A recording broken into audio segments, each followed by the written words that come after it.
Bonsoir et bienvenue sur la chaîne.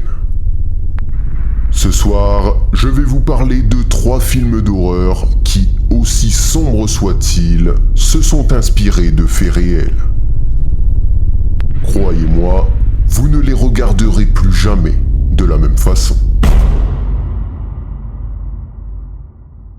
Les Griffes de la nuit.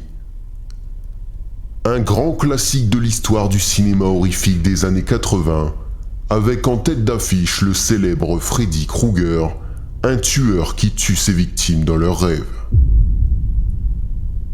Pour le nom de Freddy Krueger, le réalisateur Wes Craven s'est inspiré du nom d'un garçon de son enfance, la brute de l'école dont il était le souffre-douleur.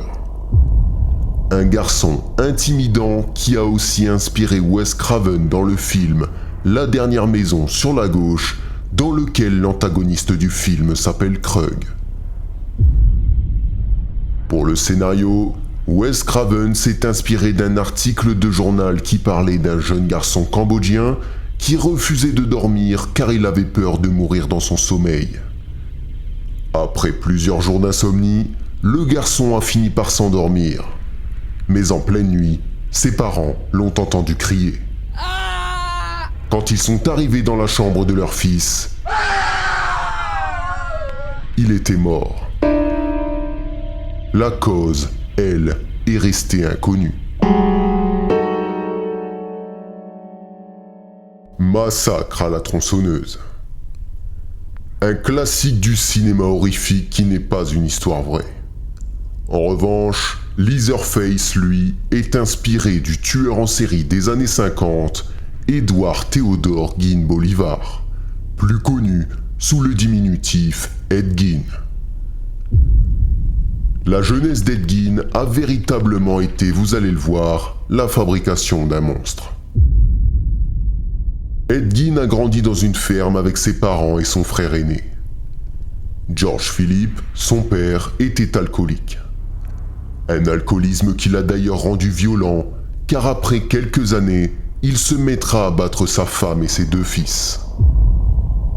Augusta, la mère de famille, était une femme et une mère dominante, méprisante et violente. Protestante luthérienne fanatique, elle considérait que les femmes n'étaient que des récipients du péché et des créatures immorales. Elle refusait donc catégoriquement que ses fils tombent amoureux d'une femme, car ça les mènerait en enfer. Si elle avait un regard aussi sombre sur les femmes, il faut tout de même savoir qu'elle voulait à tout prix une petite fille. Mais malheureusement, elle a donné naissance à Edward Gein, un homme et donc un futur raté. Un coup dur pour cette femme qui détestait son mari, qui ne voulait pas de rapport sexuel avec celui-ci, malgré son souhait d'avoir un enfant, et qui a subi le rapport sexuel qui a donné naissance à Edward comme un viol. Vous l'aurez compris, la vie d'Ed Gein a débuté on ne peut plus mal. Malgré le caractère de sa mère, Ed était vraiment très attaché à elle. C'était un garçon discret, efféminé et isolé, souvent moqué par les élèves de sa classe.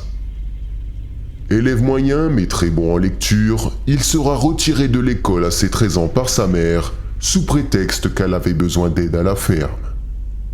Mais son but était en réalité d'isoler sa famille du reste du monde, car seule sa vision du monde, qu'elle imposait de force, était la bonne. Il ne fallait en aucun cas que sa famille soit influencée, corrompue par le monde extérieur. À ses 34 ans, le père décédera d'une crise cardiaque. Un homme faible, rongé par l'alcoolisme, violent avec sa femme et ses 2 fils, comme indiqué précédemment. Il était détesté par sa femme, qui le rabaissait sans cesse, comme elle rabaissait ses enfants, qui de toute façon étaient, selon elle, voués à devenir des ratés comme leur père. Elle priait chaque jour pour que le père de ses enfants décède, et demandait même à ses enfants de faire de même. Un décès sans conséquence sur la famille, qui visiblement attendait ce moment impatiemment. 4 ans plus tard, Ed Gein perdra son frère dans un incendie. Une mort douteuse, car le corps n'était pas brûlé et des ecchymoses étaient présentes sur son crâne. Les enquêteurs auraient suspecté Ed d'avoir tué son frère, mais ça n'ira pas plus loin, aucune accusation ne sera portée contre lui. Ed Gein s'est donc retrouvé seul aux côtés de sa mère, une situation rêvée pour lui. Mais le bonheur aura été de courte durée, car sa mère est tombée malade. 1 an plus tard, il perdra sa mère et c'est là que tout va basculer. Ed Gein n'acceptera jamais le décès de sa mère. Il s'habillera en femme et ira jusqu'à déterrer des morts dans les cimetières pour récupérer leur peau pour en faire des couvertures, des vêtements, des masques ou encore des objets avec les os. 2 femmes d'un certain âge disparaîtront quelques années plus tard. Des témoins ont vu Ed Gein avec la 2e femme disparue le jour de la disparition. Les policiers remonteront donc jusqu'à lui et retrouveront chez lui toutes ses créations atroces, avec en plus de ça, le corps d'une des 2 femmes éventré, pendu par les pieds. Pour les enquêteurs, la raison de ces crimes, de ces actes horribles, est qu'il faisait certainement des masques, des tenues avec la peau des victimes pour les porter, pour ressembler à sa mère qui lui manquait tant. D'où l'âge des victimes qui était proche de celui de sa mère.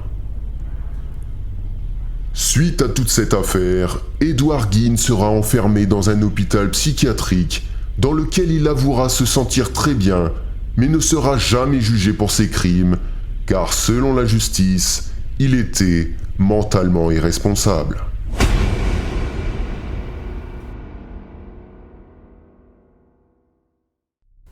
Le silence des agneaux. Dans ce film mythique des années 90, Clarice Starling, une agente du FBI, enquête sur Buffalo Bill, un tueur en série qui découpe la peau de ses victimes pour en faire des meubles, des couvertures ou encore des vêtements. Elle va alors interroger Hannibal Lecter en prison, qui l'aidera à retrouver le tueur en série. Le personnage de Buffalo Bill s'inspire, et vous l'aurez deviné, du tueur en série Ed Gein. En revanche, pour Hannibal Lecter, Thomas Harris, son créateur, s'est inspiré d'une personne qu'il a rencontrée et interviewée en 1960 lorsqu'il travaillait pour un magazine. Un chirurgien mexicain, le docteur Alfredo Bali Trevino, emprisonné pour le meurtre de son petit ami. Il l'avait sédaté, drogué et égorgé dans une baignoire avant de le découper pour le mettre dans une boîte et l'enterrer. Un médecin qui aura marqué l'écrivain par sa personnalité élégante et son intelligence. C'est tout pour aujourd'hui. Merci d'avoir regardé cette vidéo jusqu'au bout et à bientôt pour des vidéos toujours plus sombres.